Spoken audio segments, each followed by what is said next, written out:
Agora a gente tem, então, passo a palavra à professora Karina, da Federal do Mato Grosso do Sul.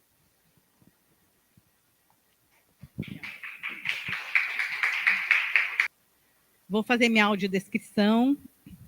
Eu tenho um orientando que é cego, então eu tomei esse hábito, né? E ele provavelmente está assistindo pelo YouTube. Então, eu sou uma pessoa branca, com óculos sem aro, estou com os cabelos, como diz o repentista, amarelos, com alguns fios grisalhos, enfim. Então, eu escrevi aqui porque, nesses momentos, quando a gente vem falar aqui na frente, muitas vezes a emoção nos toma, o nervosismo, depois a gente descontrai, né? E às vezes eu acabo não falando tudo que eu queria falar. Então, dessa vez eu registrei para tentar não esquecer nada, né? Então, essa fala, ela tem como base os dados empíricos e as constatações das pesquisas desenvolvidas no eixo 5, acesso e permanência, e que tem bastante relação com a educação do campo, né? Analisamos, então, parte do contexto sobre acesso e permanência no Brasil. O Brasil passou por momentos conturbados e perversos nos últimos anos. Governo que desacredita a importância da ciência, identifica as universidades como ameaças, retira recursos importantes para a sobrevivência da pesquisa no Brasil e trata a pandemia como uma situação corriqueira. A pandemia gerada pela Covid-19 representa uma condição que interferiu na educação no Brasil. Um governo que desacredita na educação do país abriu as portas para uma educação aligeirada e precária no período da pandemia, endossando o ensino remoto para pessoas que não têm internet ou aparelhos adequados para acesso às aulas. E essa é uma das condições que materializou práticas pedagógicas realizadas por meio de plataformas como Zoom, Google Meet, e que se mantém no cotidiano educacional. Além destas implicações, os cortes de recursos já mencionados na mesa da manhã, os cortes de recursos às universidades constituem parte das mazelas que interferem no acesso e na permanência de estudantes na educação superior. Eventos como esse são resistência. Dialogar, apresentar dados e análises consiste em uma possibilidade de repensar a condição concreta da educação e da educação superior.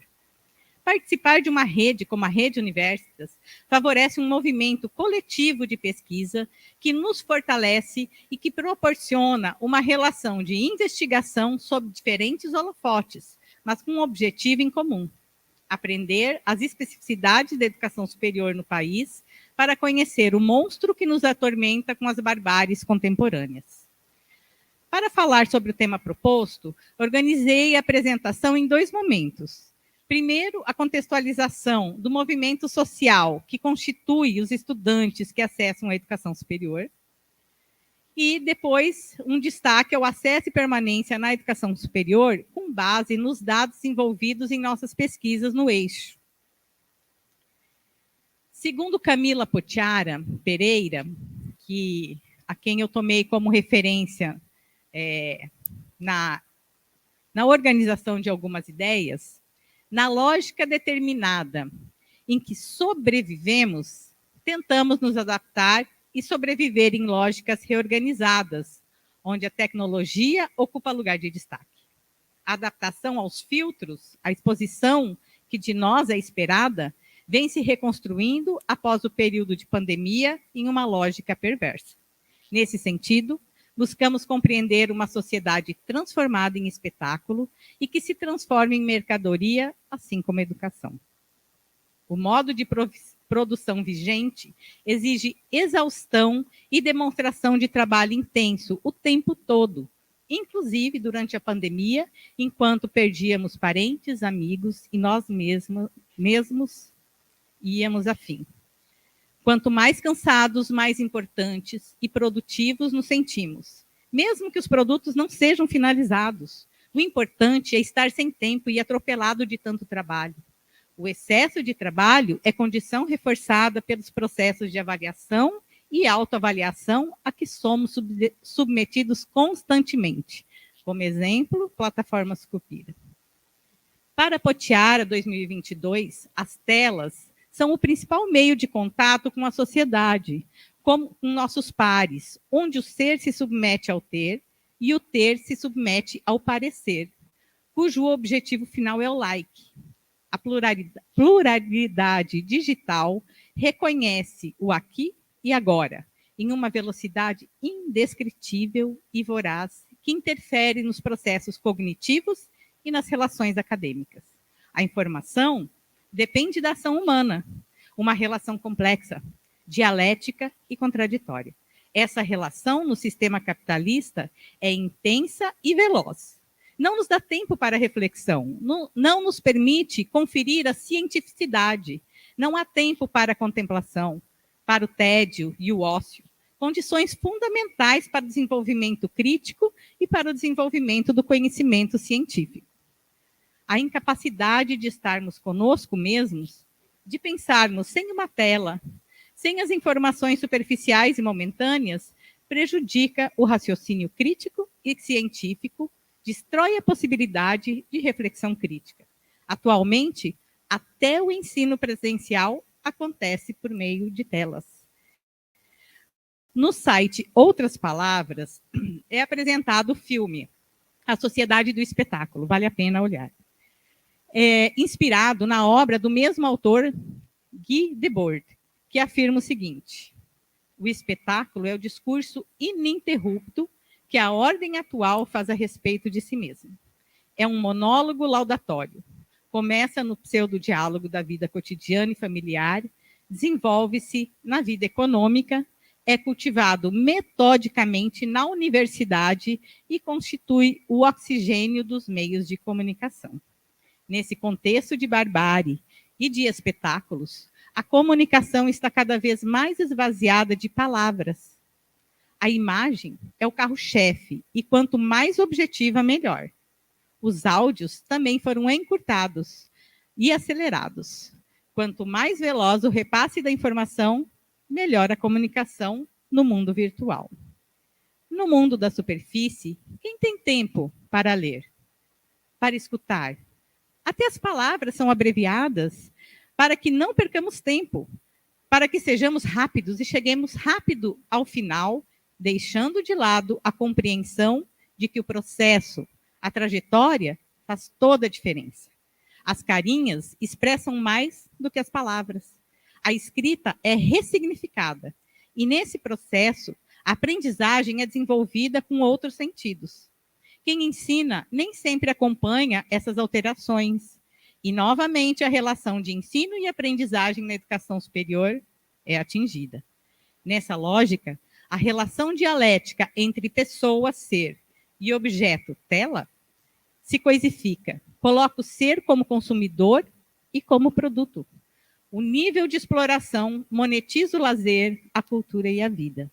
A educação é identificada como mercadoria, cuja informação pode ser confirmada por meio do Google, do YouTube, das redes sociais, que informam mais do que os docentes, mais do que os livros. A informação é compartilhada, não é apropriada. A propriedade intelectual vira mercadoria. A ciência, a tecnologia e a cultura são dominadas por grandes corporações internacionais, também já mencionadas. Os oligopólios da educação desenvolvem sua expansão por meio da educação à distância, seguindo a lógica da expansão mercadológica e superficial.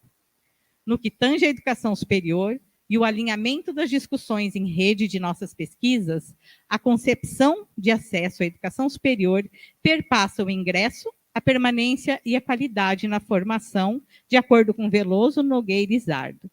Nesse aspecto, cabe destacar o contexto de luta e materialização de políticas promulgadas nas 2 primeiras décadas deste século, que proporcionaram mudanças significativas no nosso nível de educação, no caso, a educação superior. Segundo Amorim, o relatório do 4º ciclo de monitoramento das metas do PNE do ano de 2022 aponta que, na série histórica deste documento, entre os anos de 2012 e 2021, é notória a tendência de avanço nas taxas de cobertura populacional dos cursos de graduação. No entanto, num ritmo muito inferior às necessidades para o cumprimento das metas até 2024. No período analisado, a taxa bruta de matrícula aumentou de 30% para 37,4%, enquanto a taxa líquida de escolarização oscilou entre 19,5% para 25,5%, conforme dados do INEP. No entanto, considerando apenas o crescimento do setor público, nesse período, observa-se um acréscimo de apenas 3,6% no aumento das matrículas nos cursos de graduação. Para ampliar a barbárie, os dados do Censo da Educação Superior indicam um crescimento de matrículas nas instituições privadas, com destaque para a modalidade à distância. Em 2018, ingressaram na educação superior brasileira quase 3,5 milhões de estudantes, sendo 2,1 milhões em cursos presenciais e 1,4 milhões em cursos à distância, 2018. Desse total, 573 mil estudantes iniciaram seu percurso de formação de nível superior em instituições públicas. No ano de 2021, os dados apontam um pouco mais de 3,9 milhões de matrículas de ingressantes em cursos de graduação, sendo 1,4 milhões em cursos presenciais e 2,5 milhões em cursos à distância. As matrículas nas instituições de educação superior públicas apresentam, portanto, redução no ano de 2021, confirmando a dificuldade de cumprimento do terceiro indicador da Meta 12 do Plano Nacional de Educação, que prevê aumento da oferta no segmento público.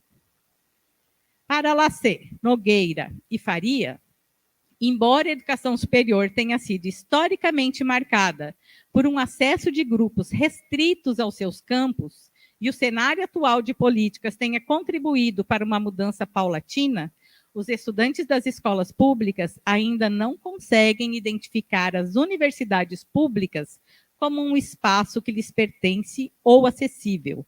Ainda identificam essas instituições como um lugar de privilégio das classes sociais mais altas. Essa situação nos leva a repensar o modo como o currículo deste nível educacional é materializado e o quanto é contraditório nas asserções de Catanante e de Cordeiro. Mesmo sabendo da importância da chegada dos estudantes nesses segmentos sociais ao universo acadêmico, não podemos deixar de fazer a crítica ao sistema, aos currículos e aos serviços educacionais, que nem sempre são repensadas opções que possibilitem as camadas mais vulneráveis da sociedade a participar dos cursos que ainda são elitizados em nossas universidades. A sociedade capitalista desenraiza e exclui para incluir de outro modo, segundo suas próprias regras, segundo sua própria lógica, diz Martins. Por meio de atividades online, cada vez mais alimentamos essas corporações, essa lógica. Essa praticidade nos encanta, mas esconde o domínio perverso de nossas vidas e de nossas especificidades.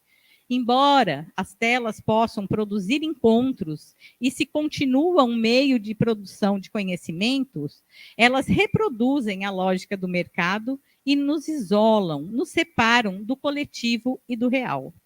O individual prepondera e a lógica que teve início no liberalismo ampliou-se com o neoliberalismo e agora nos engole, extinguindo o coletivo, esvaziando os sindicatos, enfraquecendo a sociedade e os centros estudantis. Os indivíduos são envolvidos em grupos que pensam iguais, onde a diferença vira guerra e a percepção do outro se esvazia.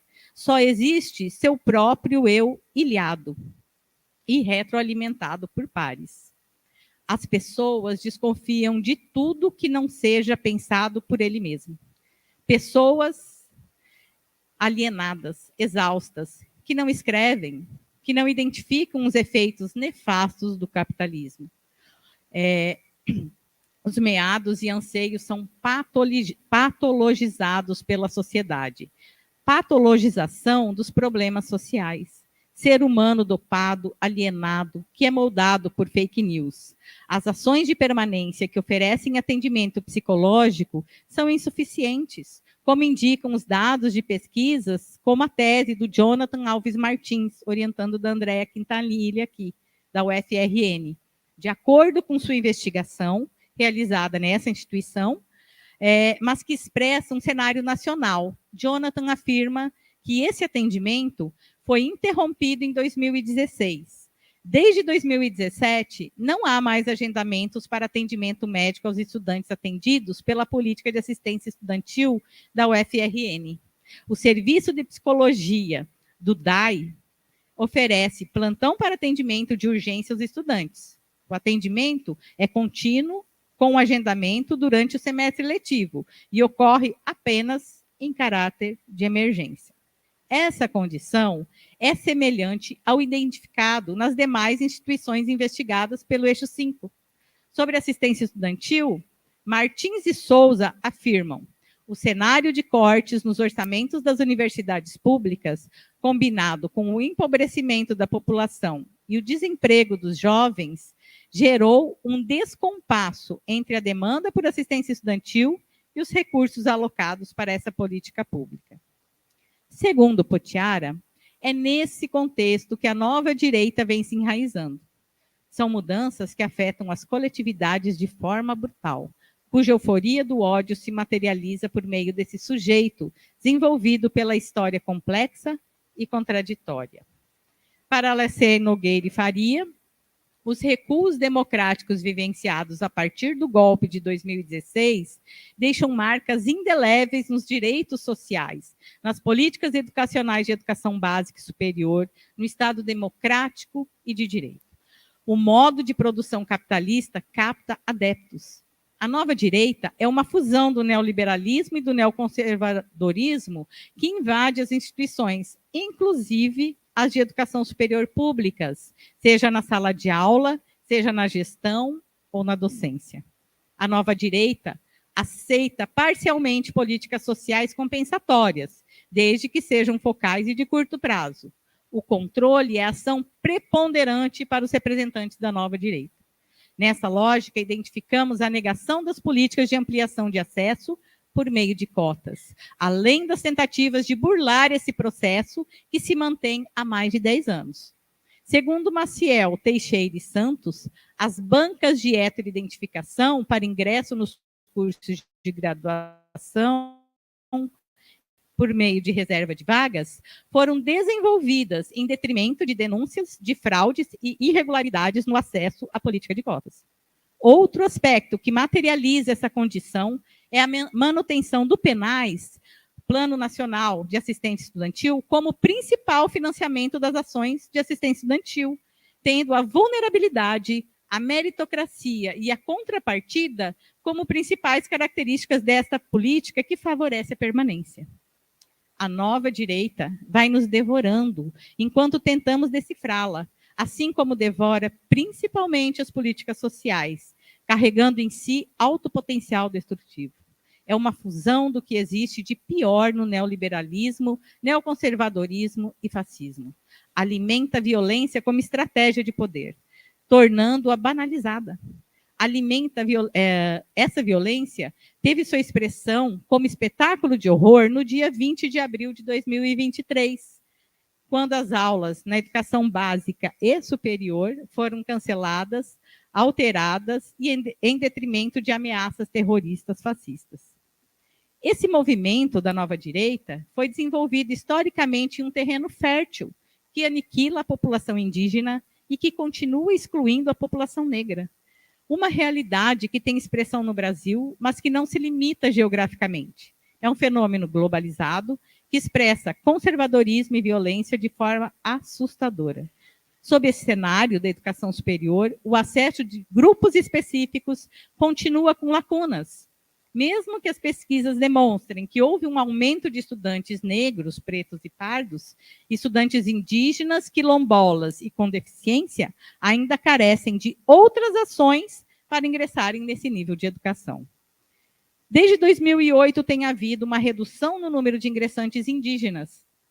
De acordo com o censo, enquanto 2016 e 2017 ingressaram respectivamente, 21.129 e 19.924 estudantes, em 2018, esse número foi reduzido para 11.701 estudantes, expressando o período trágico vivenciado pelos povos originários, perseguidos por um governo genocida.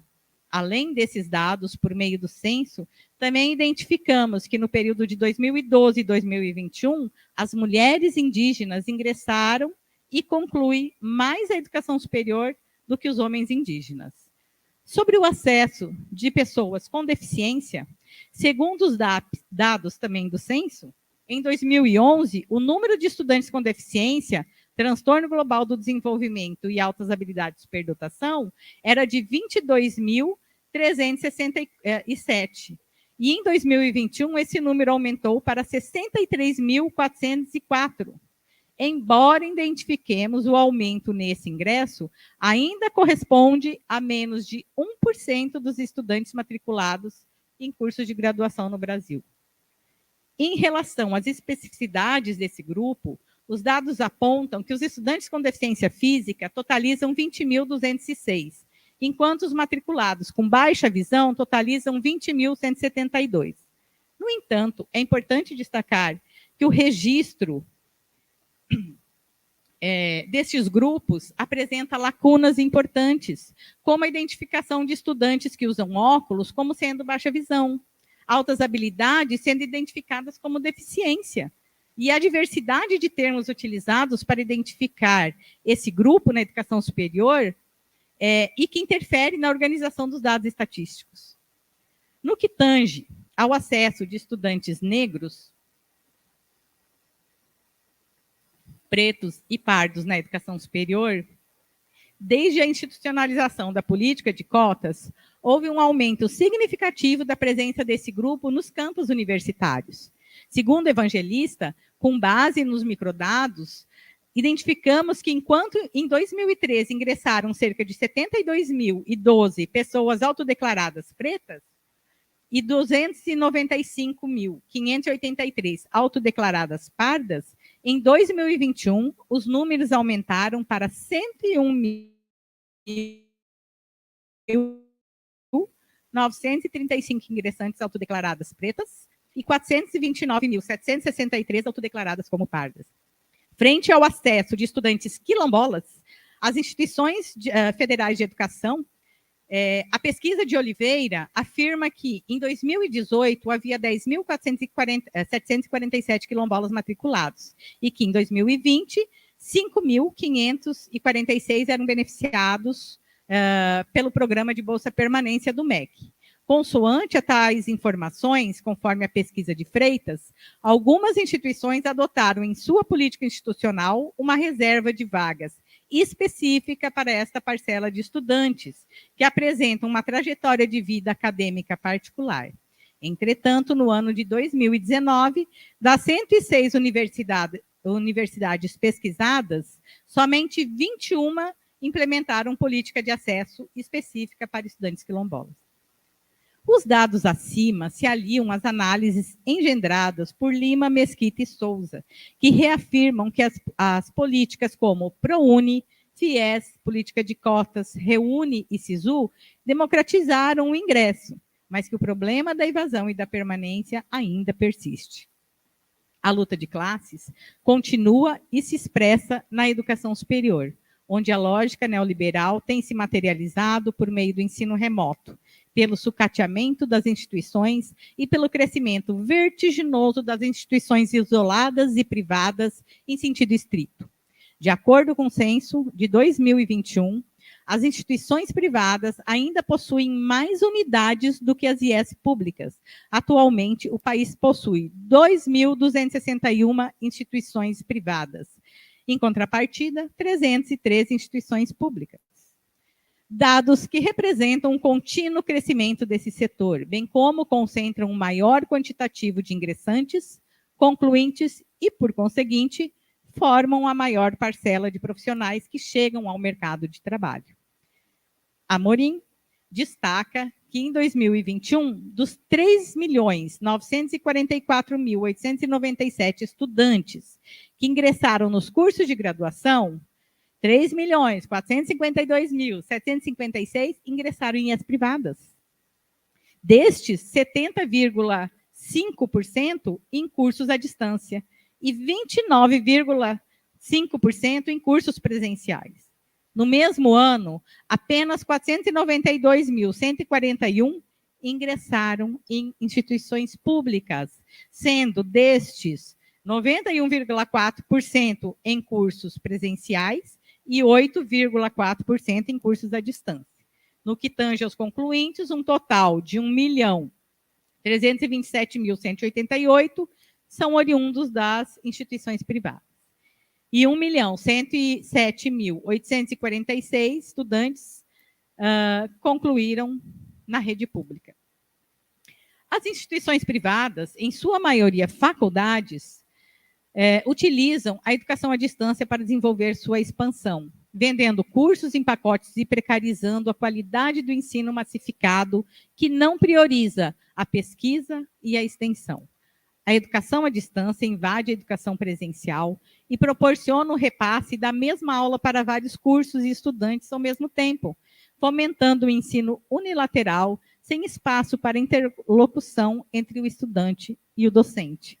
Segundo Ruas, no cenário expansionista da educação superior no Brasil, a EAD entra em cena também nos cursos presenciais de graduação, a partir de portarias publicadas em 2001, a portaria 2253, não vou ler o nome das portarias, mas estão aqui depois se quiser eu repasso, que autorizam as instituições de educação superior a ministrar até 20% da carga horária de seus cursos superiores na forma de disciplinas na modalidade à distância. Em 2018, uma nova portaria prevê a oferta de disciplinas na metodologia à distância, e ampliação de até 40% da carga horária. Em 2019, outra portaria autoriza novamente essa implantação de 40% da carga horária, mas exceto para os cursos presenciais de graduação nas áreas de saúde. A EAD consiste em uma modalidade de educação que vem sendo utilizada de forma indiscriminada e se constitui como principal meio para ampliação de vagas em instituições de educação superior privadas, principalmente em faculdades. Podemos considerar que com a pandemia, aumentaram os índices de evasão e retenção no ensino superior brasileiro, conforme demonstrado pelos dados apresentados. Muitos estudantes foram obrigados a trancar ou abandonar seus cursos devido a dificuldades financeiras encontradas pelas famílias, a falta de estrutura para acompanhar as aulas remotas, a questões de adoecimento mental e outras situações vivenciadas no interior das instituições de educação superior, além dos cortes e das fake news contra as universidades públicas. Nas pesquisas do nosso eixo, identificamos que ainda permanecem lacunas a serem superadas na educação superior pós-pandemias, muitas. Alguns dos principais desafios incluem a necessidade de ampliar o acesso à educação superior para grupos historicamente excluídos, a garantia da sua permanência, a melhoria do financiamento, ampliando as ações de assistência estudantil para além do PNAES, diversificar práticas pedagógicas e reforçar uma educação para além do capital. Lutar contra tudo isso é complexo e exige uma volta ao mundo real, reaprendermos a reagir, compreender e reconhecer os donos do poder, reconhecer por meio da ciência o nosso adversário, recuperar a coletividade e revisitar a nossa história, ampliando o acesso à educação e utilizando esse direito como resistência à barbárie. Para finalizar, eu trouxe o Lulu. Nós somos medo e desejo. Somos feitos de silêncio e som. Tem certas coisas que eu não sei dizer. Obrigada.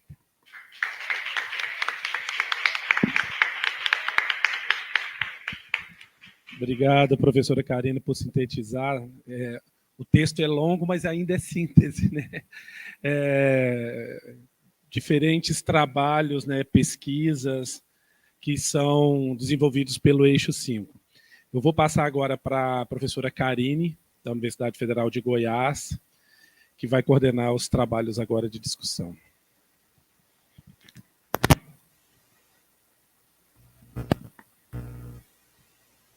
Descobrir a posição aqui. Bom, boa tarde, colegas. Bom, a vantagem... Acho que uma das vantagens de estar aqui na mesa é eu poder fazer primeiras perguntas, né, antes de vocês, né? Mas nós vamos deixar espaço para todo mundo poder fazer suas perguntas. Acho que estender a oportunidade para a professora Mônica e a professora Karina, eu acho, desenvolverem ainda mais o tema que elas se propuseram, né? Discutir aí o direito à educação superior, por essa discussão do acesso e permanência, do direito da cidade e do campo. Né? Então, quero saudar aqui meus colegas de mesa, né? Professor Cassiano, professora Mônica, professora Karina Maciel. Temos caminhado aí juntos a partir das nossas leituras, a partir das nossas pesquisas. E hoje foi um dia muito especial, né? Depois de uma década de volta aqui à Paraíba, né? Nessa terra acolhedora, de um pessoal muito, muito massa, né? Bom, eu fui fazendo aqui um conjunto de anotações, e parte delas tem a ver com o local que eu estou hoje na UFG, né, que é um centro... Eu decorei tanta sigla que lembrar da sigla é complicado. Centro de Gestão Acadêmica da UFG. Uma das tarefas desse centro é fazer o acompanhamento do processo seletivo, desenvolve do edital até a matrícula dos ingressantes, né? Então, eu estou lá desde o ano passado. E fui pensando nesses dados sobre acesso e permanência na universidade, e eu queria apresentar alguns dados, para depois fazer essas colocações. Nós temos alguns editais de seleção, alguns especiais, ou eu chamo de editais específicos, e um deles que vem nos chamando muita atenção e tem sido problematizado é o edital de preenchimento de vagas remanescentes. É inegável que durante o período de 2003 a 2016, nós tivemos um crescimento significativo no número de vagas na rede federal, né? Houve uma duplicação do número de vagas, em que pese a oferta privada, ainda assim, isso é muito maior do que na rede pública, nesse período todo, né? Então, nós temos aí 120,30% de crescimento no número de matrículas, isso na rede federal de educação superior, 184,48% no número de ingressos no período de 2003 a 2016. Em 2016, o percentual de estudantes que declararam pretos, pardos ou indígenas foi de 40,33%. Então, esse é um cenário que modifica a feição das instituições federais de ensino superior. Então, esses são dados muito significativos. E nós estamos vendo crescer nessa fase agora, a partir de 2016, o número de vagas ociosas, ou, melhor dizendo, das vagas remanescentes. Vagas não ocupadas do ingresso, vaga de desistentes, de pessoas que trancam o curso ou que abandonam a educação superior. No nosso edital desse ano, de vagas remanescentes, foram ofertadas 1.401 vagas das vagas remanescentes, né? Significa que no ano de 2022, nem todas as vagas foram ocupadas, e de vagas ocupadas houve baixas, né? Desse total de vagas ofertadas, apenas 40% foram preenchidas esse ano. No processo seletivo, o UFG inclui, né, ele é específico para negros, quilombolas e indígenas. São criadas 2 vagas a mais nos cursos de graduação específico para esse público. Das 235 vagas que foram criadas, isso é para quase todos os cursos de graduação da UFG, somente 24% foram ocupadas esse ano, né? O que nos leva a questionar não a política de inclusão, mas se nós estamos chegando a essas pessoas com a imagem que elas também têm da universidade. Um outro processo seletivo que é específico, que é o de música, apenas 44% das vagas foram preenchidas esse ano de 2023. Né? Isso, então, muito nos preocupa. Ao mesmo tempo, o número de vagas que são destinadas à opção de participação por cotas, pela lei de cotas, tem sido menor do que o número de vagas da opção de ampla concorrência. Então, esses são dados atuais, bem atuais, que eu estou trabalhando essa última semana intensivamente nesses dados. E tem um monte de outros dados aqui, é um relatório já com 80 páginas, só de processo de ingresso. E aí eu queria colocar para as colegas, né? Cada um a partir do seu enfoque, da realidade da sua instituição. Como esse processo o acesso em si tem sido visto na UFSM, na UNB, né? As políticas de permanência têm conseguido contemplar. Eu estive reunida com uma das assistentes sociais que fazem parte da comissão de verificação da renda, que atua, então, nos nossos processos seletivos, por causa da lei de cotas, e ela disse que os 25% de renda inferior que é destinado na cota, que havia uma expectativa que todos eles procurassem por programas de permanência da UFG, tem sido menor do que a expectativa. Né? Então, o número de bolsas disponíveis para atender a cota dos 25% de renda inferior tem ficado, não vamos dizer ociosa, mas tem mais bolsa do que pessoas que procuram. Não, o FG. Então, são questões que nos... Então, isso são questões que nos têm colocado para pensar sobre essa realidade, né? Para além disso, isso é meu interesse direto, saber como é que está sendo pensado, se vocês têm se esbarrado nos mesmos problemas. Aí eu queria perguntar para a Karina, especificamente, que também é uma curiosidade nossa, enquanto UFG, é sobre a lei de cotas, né? Que é um avanço significativo, mas ele coloca para a pessoa com deficiência que ela tem que ter concluído, tem que ter feito o ensino médio em escola pública, totalmente. Então, nós temos casos de pessoas, candidatos com deficiência, que vão fazer a matrícula, tentam fazer a matrícula e são indeferidos por não terem feito o ensino médio em escola pública. Né? Como a gente poderia problematizar ou avançar no atendimento deste público específico, né?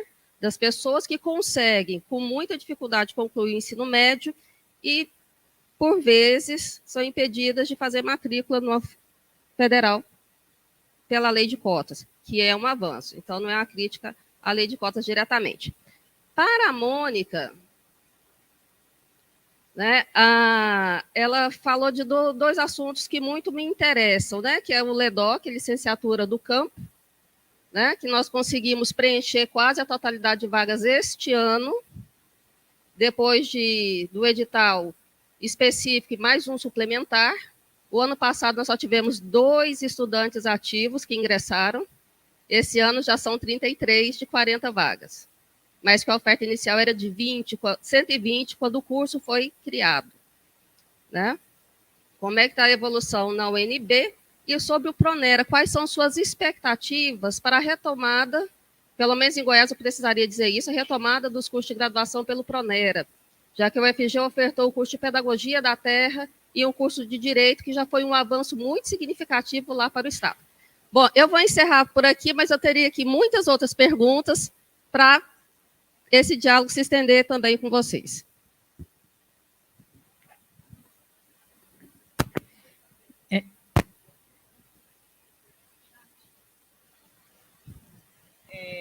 Nós estamos, primeiro dizer que a mesa, né, o seminário todo está sendo transmitido pelo canal do YouTube do Centro de Educação, parabenizar pela excelente transmissão, né?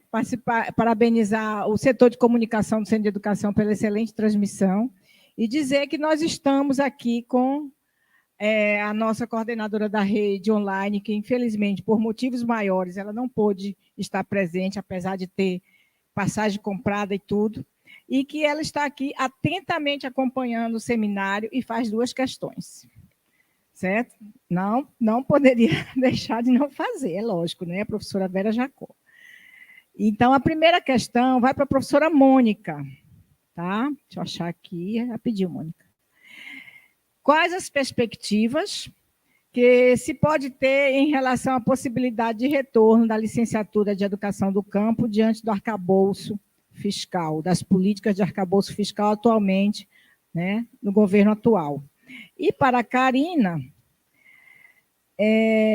dizer outra questão. Por que o REUNE, o ProUni e o FIES não têm sido suficiente para a inclusão da população no ensino superior, tanto público como privado? Será que não seriam medidas paliativas, uma vez que não querem o acesso, né?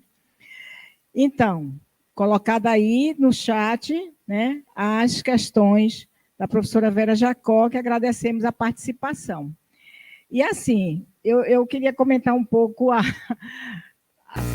questões que Karine fez, né? O estudo do acesso e da permanência que o Eixo 5 vem realizando, ele possui muitas interfaces. Uma delas é a condição socioeconômica dos sujeitos, a interface populacional, regional do desenvolvimento do Estado e o próprio desenvolvimento do Estado da região em relação ao acesso ao ensino superior. Então, assim, hoje, o que a gente tem discutido?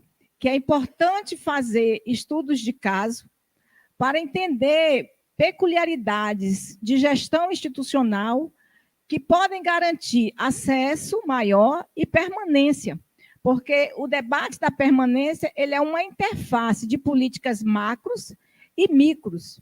Então, não dá para a gente ler e discutir permanência apenas da perspectiva macro. A gente tem um cenário maior, um cenário macro estrutural das políticas do acesso, em que a gente mostra o mapeamento pelos dados, mas se nós não vamos aos sujeitos que estão na condição da permanência e das suas interfaces, a gente acaba não conseguindo apreender realmente a realidade do debate. Daí foi quando eu pedi para mandar as bolsas para o UFPB. Obrigada.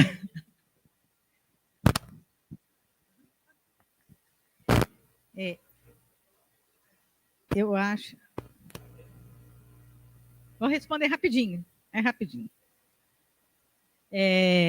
Com relação às bolsas, eu acho que nós vamos fazer um edital para concorrer a essas bolsas, porque não é a realidade que a gente identifica, né?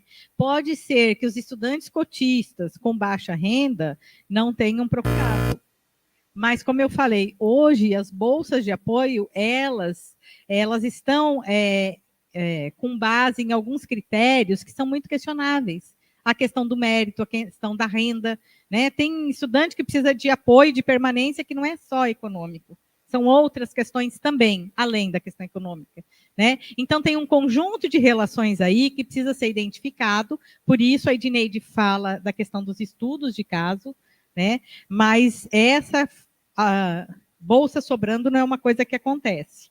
A crítica, uma coisa que a gente vê na maioria das pesquisas é que o PNAES ele é insuficiente como política, como financiamento de ações de permanência. As ações de permanência precisam extrapolar as ações financiadas pelo PNAES, né? Isso é uma constatação.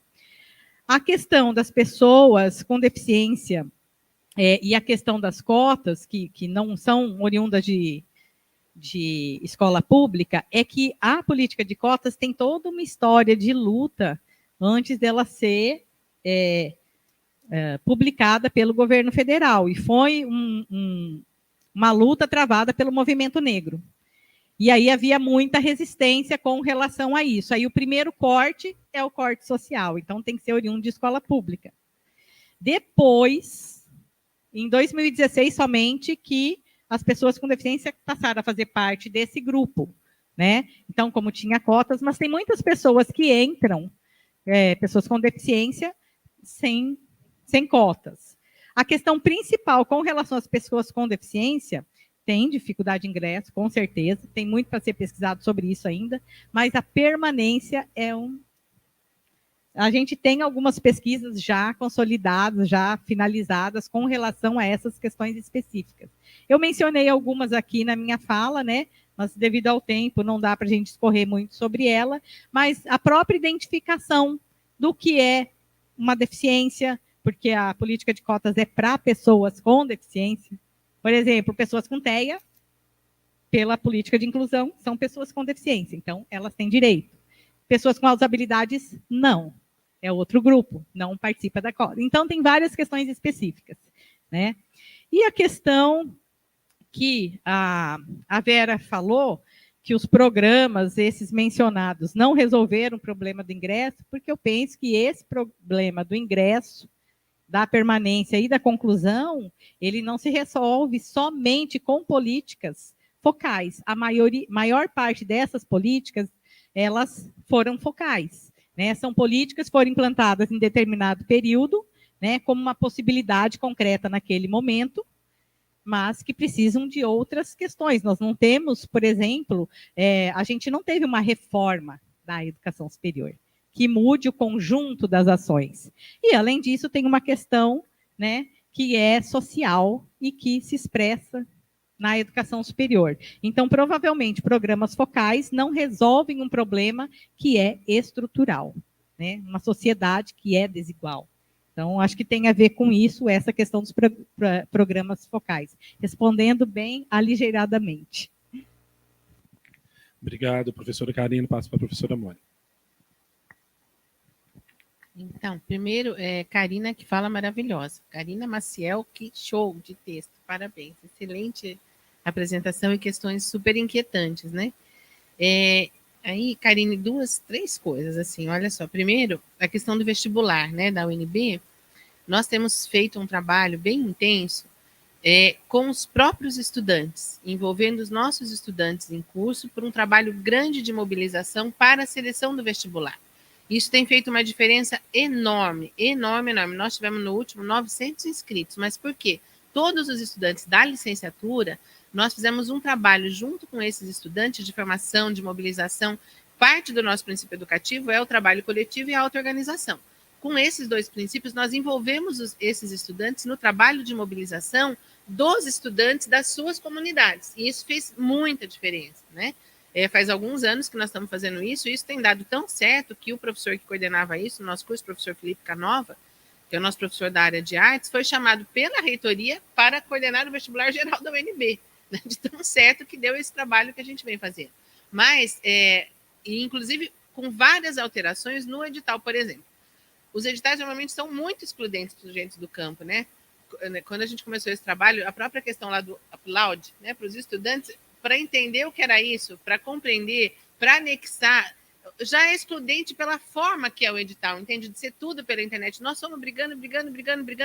Era uns 10 documentos que eles tinham que anexar. Isso já era excludente. Só por aí eles nunca iam chegar na universidade. Nós conseguimos agora ter 2 documentos que têm que ser anexados, porque é muito difícil para quem está na área rural. Se tivesse mais tempo, né, o que você falou da pandemia, da exclusão da pandemia, foi absolutamente cruel, gente. A pandemia, né, na educação superior para os sujeitos camponeses foi terrível. Imagina os nossos estudantes da LEDOC tendo que ter aula de física virtual, entende? Assim, foi um grau de exclusão fatal, né? Fatal. Mas, voltando, né, para a questão do vestibular, essa estratégia de mobilização e pelos territórios tem feito muita diferença. Agora, no nosso vestibular, nós estamos com o vestibular aberto e ele vai acontecer em vários territórios. Nós estamos fazendo vestibular nas comunidades rurais, onde tem mais sujeitos, né? Como agora a gente, com essa ampliação grande das licenciaturas, nós estamos reduzindo a nossa área de abrangência. No começo, a gente trabalhava com 8 estados, então era impossível fazer isso. Agora, nós estamos trabalhando em 3. Então, nós temos uma possibilidade de fazer esse processo seletivo nas próprias comunidades onde os sujeitos residem. E isso faz bastante diferença. Talvez valesse a pena considerar essa possibilidade, né? De pensar uma estratégia que considere muito as dificuldades de acesso à tecnologia, de acesso à informação e de quantidade de documentos exigidos para a instrução no vestibular dos sujeitos, né? Uma outra coisa só que eu queria falar dessa questão das vagas, veja que pensando muito na questão do campo, né, gente, não basta só ampliar a oferta de vagas, mas se a gente não ampliar as condições da oferta e conclusão da educação básica no campo, a gente nunca vai preencher essas vagas. Há uma enorme disparidade do acesso ao ensino médio para os sujeitos camponeses. Né? Para cada 6 vagas dos anos finais do ensino fundamental, você tem 2, você tem uma, e no ensino médio, então, a desproporção é ainda muito maior. Se os sujeitos do campo querem fazer o ensino médio, a maior parte das vezes eles têm que sair do meio rural para acessar o ensino médio. Né? E aí tem que ter uma condição, tem que ter a casa de alguém para morar, tem que ter um trabalho para fazer. Então, não basta ampliar a oferta de vaga se a gente não garantir o direito à educação básica, porque eles não vão ter nem condição de concorrer. Né? Então, acho que a gente tem que pensar o direito à educação de uma maneira articulada. Né? O direito à educação básica, o direito à educação superior, garantido pelo Estado nas condições geográficas que esses sujeitos vivem, moram, enfim. Né? A outra coisa, Karina, do Pronera, né, nós temos muita expectativa, né? Muita expectativa, muito desejo, mas também muita disposição e muita vontade de lutar, né? Porque para o Pronera especialmente, né, o INCRA está absolutamente demolido. Né? Se teve um lugar que eles devastaram boa parte do Estado brasileiro, mas o INCRA especialmente, exatamente por mexer com a questão da terra, o INCRA é devastado de servidor, de recurso, de diretoria, tudo. Né? Então, assim, nós vamos reconstruir. Né, um órgão a ser totalmente reconstruído. O orçamento do Pronera foi extinto, ficou com 20 mil reais, gente. A gente já teve orçamento de 37 milhões, de 40 milhões, e o Pronera estava com 20 mil reais.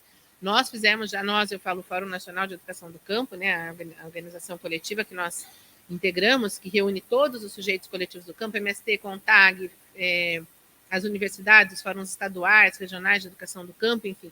Já 2 audiências com o ministro, com o presidente do INCRA, inclusive fizemos agora em abril, o que a gente está chamando da retomada do Pronera, que foi 3 dias inteiros de trabalho com antigos integrantes do que a gente chamava da CPN, da Comissão Pedagógica Nacional do Pronera, para fazer um balanço. Esses dados vieram dessa apresentação, aliás, agradeço ao Fabrício do INCRA, que preparou essa apresentação e que a gente pôde trabalhar com ela aqui, preparou esses dados para essa apresentação lá na CPN, e nessa retomada, a demanda dos movimentos do campo para o ministro é de 20 milhões para retomar o Pronera. Né? Eu não passei, mas um dos slides tem aí o estoque de projetos aprovados. Tem uma enorme quantidade de projetos aprovados na Comissão Pedagógica, que não existe mais, que foi extinta pelo governo Bolsonaro, mas cujos projetos elaborados pela antiga parceria ainda estão lá para serem implementados. Né? Mas vai ser na base da realmente luta. Né? O Pronera entrou na pauta do Grito da Terra, do MST, o Pronera entrou na pauta da CONTAG, vai entrar agora de novo na Marcha das Margaridas, nós estamos com uma grande expectativa que a professora Clarice seja nomeada, mas é isso, tudo é luta, assim como a pergunta da Vera, né? Como é a questão das licenciaturas de arcabouço fiscal, luta, né? Luta pelos fundos públicos, para retroceder essa enorme privatização da educação no Brasil, inclusive para a retirada do Todos pela Educação dos cargos do MEC, né? O MEC não é nosso, né? Todos nós sabemos disso. Então, uma das grandes tarefas é a gente ganhar, de fato, o Ministério da Educação.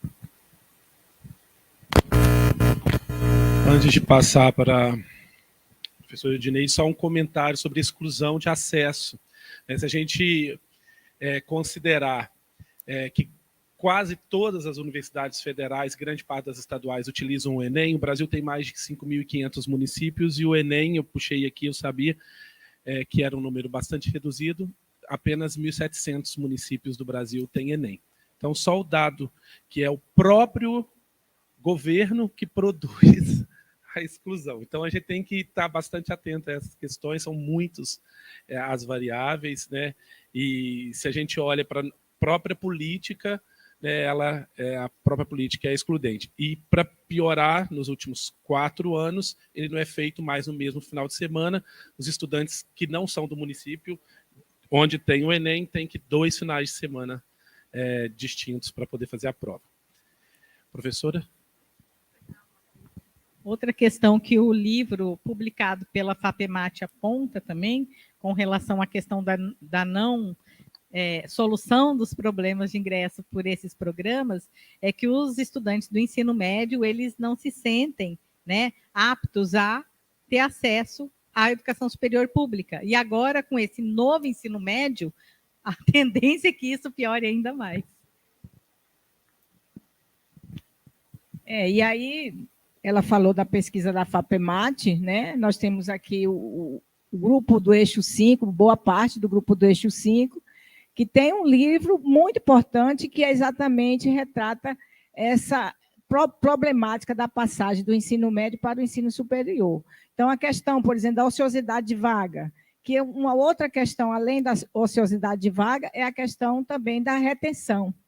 O aluno entra e fica retido, né? A permanência não é a permanência conclusiva com sucesso, mas é uma retenção que fica ao longo do curso, que gera, às vezes, chega a cerca de 10 anos dentro de um curso. Então, isso é uma problemática que a gente precisa começar a enfrentar, não só nas pesquisas, mas também no campo da gestão institucional. Né? Mas eu pedi um pouco a palavra aqui para registrar, né, no debate da educação do campo, que nós, da Universidade Federal da Paraíba, também somos, vamos dizer, precursores do Pronera. Né? Nós temos, antes do Pronera, tivemos programas, né, os Saberes da Terra, e a criação do Pronera aqui com a primeira turma de pedagogia do Pronera, a turma de história do Pronera, da qual eu fui professora da primeira turma de história com o professor Jonas e outras turmas, e também da turma do Pronera da pedagogia. Né? E que nós fechamos recentemente uma turma do Pronera e não conseguimos abrir novo edital em função de toda essa realidade colocada aqui pela professora Mônica. Nós temos um departamento de educação do campo, criado em 2009, da qual nós temos aqui a presença da professora Francisca, da professora Cristiane e da professora Maria do Socorro Xavier, que acabou de sair, né? Que a professora Socorro Xavier foi uma das que, junto comigo, aqui nessa universidade, lutamos para que a educação do campo existisse. Fomos passar a perna em 15 vagas, né, que é uma longa história, ainda tenho essa missão de me aposentar, de escrever essa história do que aconteceu com as 15 vagas da licenciatura do campo, porque é uma questão que é cobrada nacionalmente de mim. Aonde eu chego, em qualquer lugar, o pessoal pergunta, e a licenciatura da UFPB? Nós tivemos o edital aberto, ganhamos, tiramos em 10º lugar, e a licenciatura nunca foi implantada.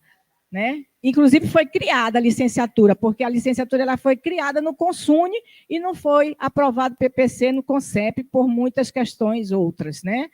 E as vagas simplesmente foram para o outro lado da Universidade Federal da Paraíba, que é o lado da saúde. Certo?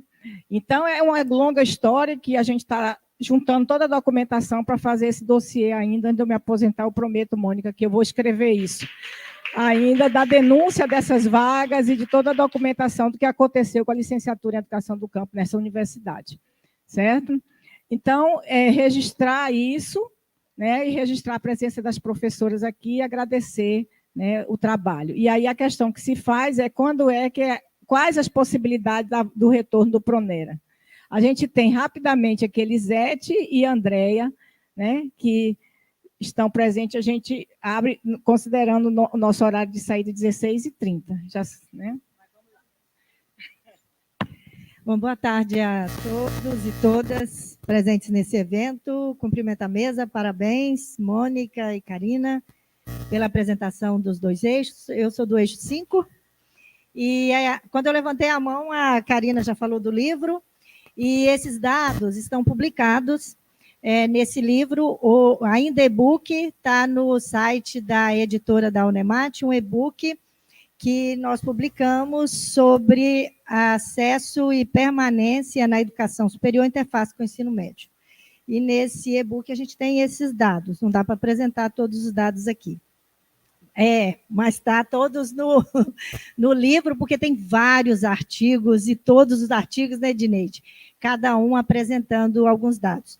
Mas eu queria só, Karina, lembrar aqui que você mencionou sobre os cursos de baixa demanda, a baixa demanda na universidade, né? Falou também sobre as vagas remanescentes, né? A gente tem dados também nas universidades sobre isso, e na nossa universidade, na Unemat, nós temos trabalhado com esses dados. E aí, quando a gente trabalha com os dados gerais, eles nos impressionam, inclusive, de ter vagas ociosas, de ter vagas, muitas vagas remanescentes, que faz parte da questão de discutir a permanência. Mas uma coisa que nós chegamos à conclusão é que esses dados precisam ser trabalhados por curso. Por quê? Porque nós temos essa ociosidade essa baixa demanda, muitas vagas remanescentes em determinados cursos e outros não.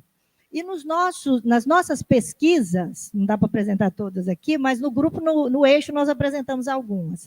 A gente tem percebido que os cursos, e isso tem a ver também com o que nós estamos discutindo desde ontem na fala da Deise, que é a questão capitalista, né? Então, esses cursos que têm uma grande demanda mercadológica, que são incentivados pelo mercado, pelo capitalismo, com alto retorno financeiro, e a gente pode citar aqui, que está nas nossas pesquisas, os cursos de engenharia, os cursos da saúde, como medicina, o curso de direito, nós não temos esses problemas com ociosidade, se você trabalhar eles separadamente nas pesquisas. Os cursos, e aí minha preocupação como professora, incide sobre os cursos de licenciatura.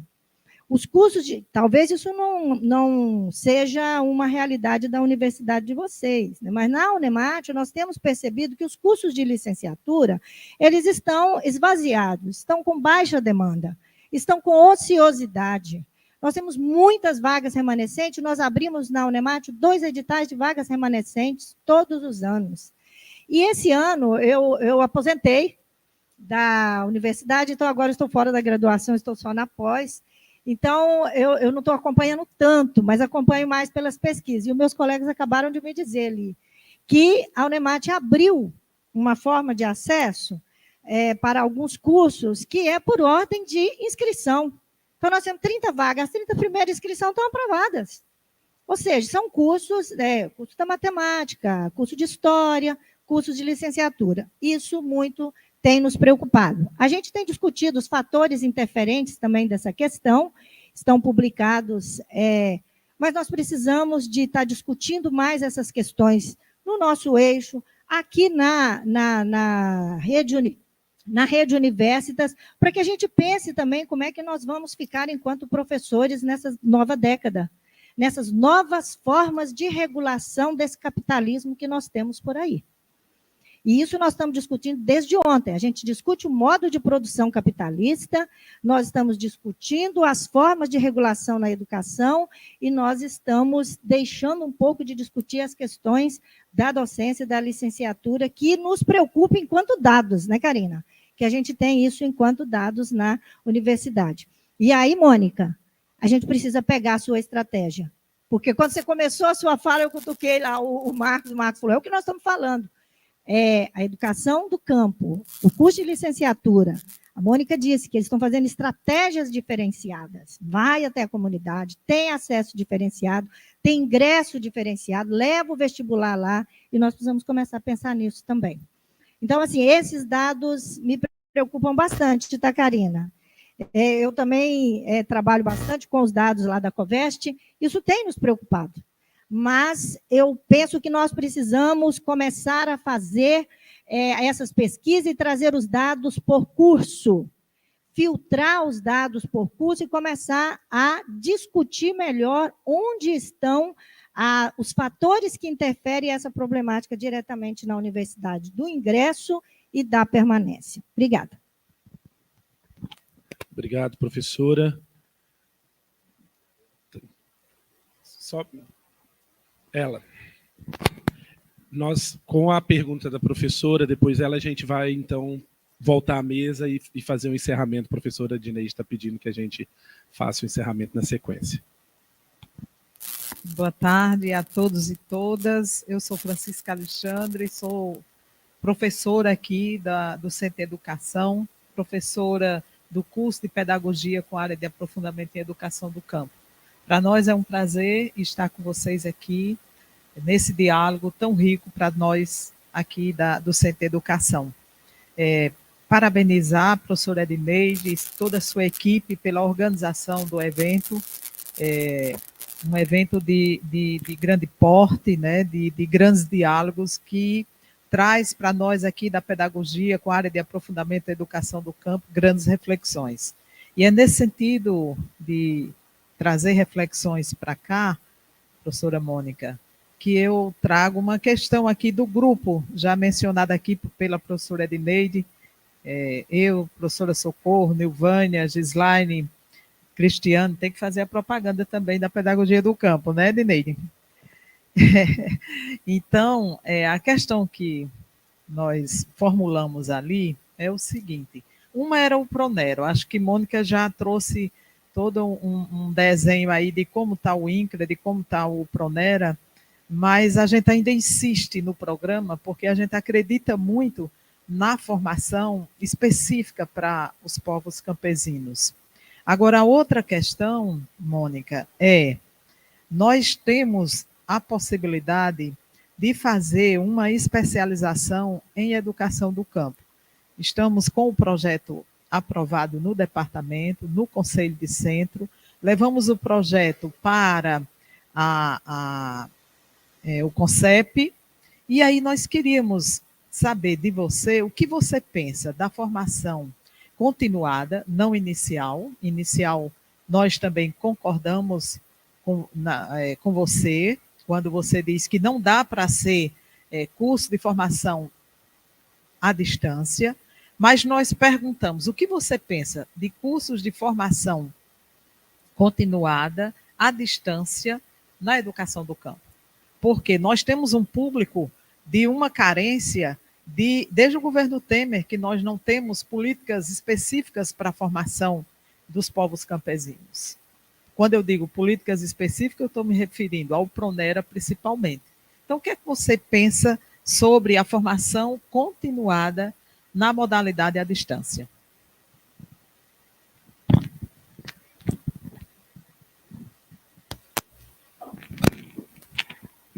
Boa tarde. Quem não me conhece, sou a professora Andréa Quintanilha, Universidade Federal do Rio Grande do Norte. Sou do eixo 5, venho estudando acesso e permanência, e eu queria um pouco, a partir da fala da Karine, trazer um questionamento, até para ver como as outras instituições estão trabalhando essa questão. Porque a gente, com a abordagem com a qual eu me filio, a gente trabalha com esse referencial global, a questão da racionalidade neoliberal, a questão do capitalismo, essas políticas focalizadas, isso tudo que a gente vem falando há mais de 25 anos, 30. Né? Eu terminei meu doutorado em 2003 e a gente já falava sobre isso. O título da minha tese é A Mercantilização da Educação Superior, em 2003, quando eu depositei em dezembro. E agora eu tenho procurado um pouco me debruçar sobre essa organização institucional. Por que eu estou dizendo isso? Porque todo esse contexto de problemática, que diferentemente da sua, a UFRN não tem bolsas para todo mundo, né? Falta muita bolsa. E a escolha institucional da universidade é que as bolsas sejam ofertadas para o apoio técnico, para fazer com que o bolsista, que ganha uma bolsa de R$400 desde 2013, que, segundo a tese do meu orientando, que depositou, Karine foi da mesa, agora dia 28 de fevereiro, se tivesse sido feito o reajuste, teria que estar em 700 e pouco. O que eu quero dizer? Que a UFRN, por não ter técnicos administrativos nos setores específicos, faz a opção de ofertar bolsas, não de pesquisa e não de extensão, mas de apoio técnico, para que aquele bolsista possa fazer as atribuições de um técnico e é cobrado pelos professores da instituição, que fazem um discurso lindo da inclusão, lindo da precarização do trabalho docente, e escraviza o bolsista de R$400. Então, eu acho que é importante fazer esses depoimentos, porque talvez nesse final meu de carreira, eu estou ficando um pouco cansada dos discursos e as práticas serem diferenciadas, sabe? Aí é o discurso da precarização, a intensificação do trabalho docente, e explora o bolsista de apoio técnico, que é uma escolha institucional. Né? A racionalidade a gente conhece, mas na hora da prática, a gente bota mais bolsas para apoio técnico para cobrir o setor que o técnico se aposentou e precisa de bolsista de R$400. Isso embaixo dos nossos olhos. Então, acho que é um clamor que eu faço para todos, que retornem às suas instituições e vejam aonde os bolsistas de R$ 400, 600, porque não passa de 800, estão fazendo, como eles estão sendo tratados, o que eles têm feito. Obrigada. Obrigado a você, professor. Vou passar para a Karine depois. Não, é muito breve, assim, ó, na UFG não está sobrando bolsas assim, não é esse imaginário, não. O que acontece é que a demanda por bolsa da camada da renda mais baixa da universidade foi inferior ao que estava previsto para este ano. Mas não está sobrando, não. A gente não vai remanejar a bolsa para nenhum outro lugar. Obrigado, professora Karine, professora Mônica, para a gente encerrar. Então, olha só, duas coisas, três, na verdade. Primeiro, reconhecer, Edneide e professora Socorro e tudo, né? A importância da Paraíba na educação do campo, sem dúvida nenhuma, né? São históricas e fizeram muitas coisas, muitas lutas, muitos cursos do Pronera, tanto que, quando nós fizemos a PENERA, Pesquisa Nacional de Educação na Reforma Agrária, nós selecionamos 8 unidades, ela foi nacional, foi censitária numa parte, né? Mas foi qualitativa na outra. Nós selecionamos 8 unidades da federação para fazer essa parte qualitativa, e a Paraíba foi uma delas, né? Então, e vocês têm muito a ver com esse trabalho. Então, em nome do Fórum Nacional de Educação do Campo, reconheço, parabenizo e agradeço pelas enormes contribuições que vocês deram, né? Mas também, em nome do FONEC, queria dizer, Edneide, que essas 15 vagas não é você só que tem que prestar contas, é a universidade, né?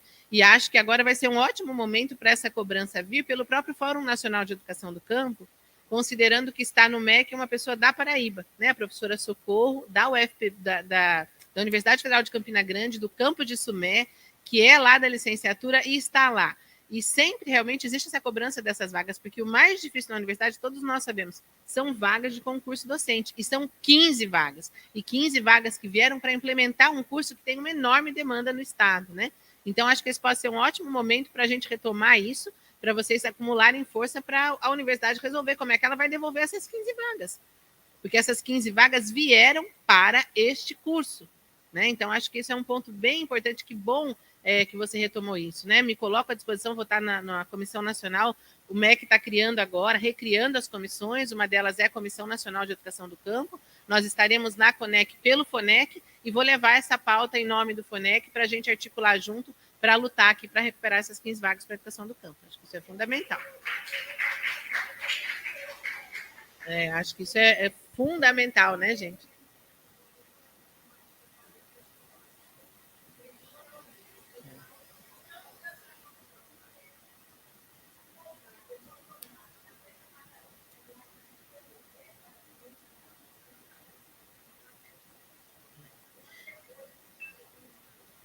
Então, acho que eu podia juntar as perguntas, né? Talvez, em vez de pensar nessa especialização à distância, vamos gastar essa energia na recuperação dessas vagas e botar o curso de pé, né? Isso pode ser um bom caminho, talvez, para a gente pensar, né?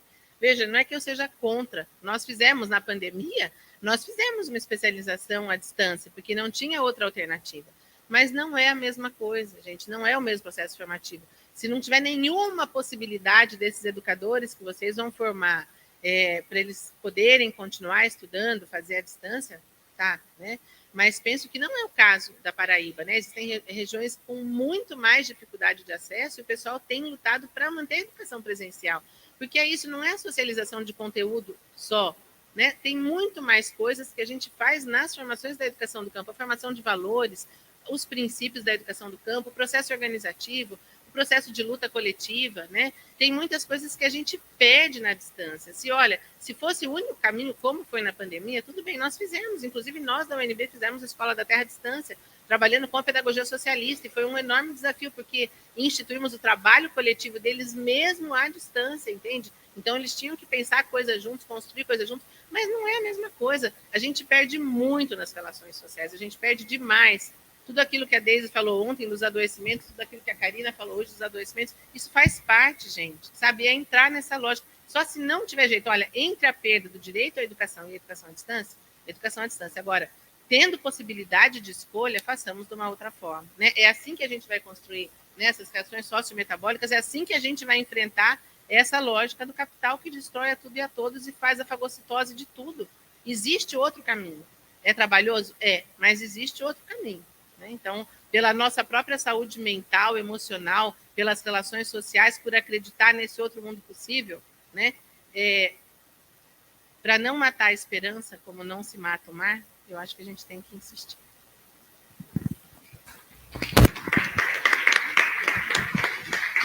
Então, nós vamos encerrando essa importante, belíssima mesa, em nome, então, da coordenação da Rede Universo, da coordenação do evento.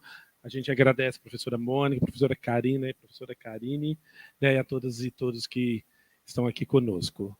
Muito obrigado. Eu vou passar a palavra, então, para a professora Edneide. Para entregar a lembrança desse momento que é único, 2012 foi totalmente diferente, não podia ser igual a esse, com as suas especificidades, demandas, outras, né? E alguns sujeitos, mas sujeitos que nadaram em outros mares, né? Então, sempre fica a lembrança. Eu não me lembro qual foi a lembrança de 2012, mas essa é a do 30º, né? O melhor banquete. Que a gente teve tanto tempo assim, na última governança, cesseado de ter, né? E agora a gente precisa colocar nas mãos de todos o livro. E com isso a gente agradece às pessoas que estão assistindo pelo canal do YouTube, as pessoas aqui presentes, e encerramos o dia de hoje. Muito obrigada.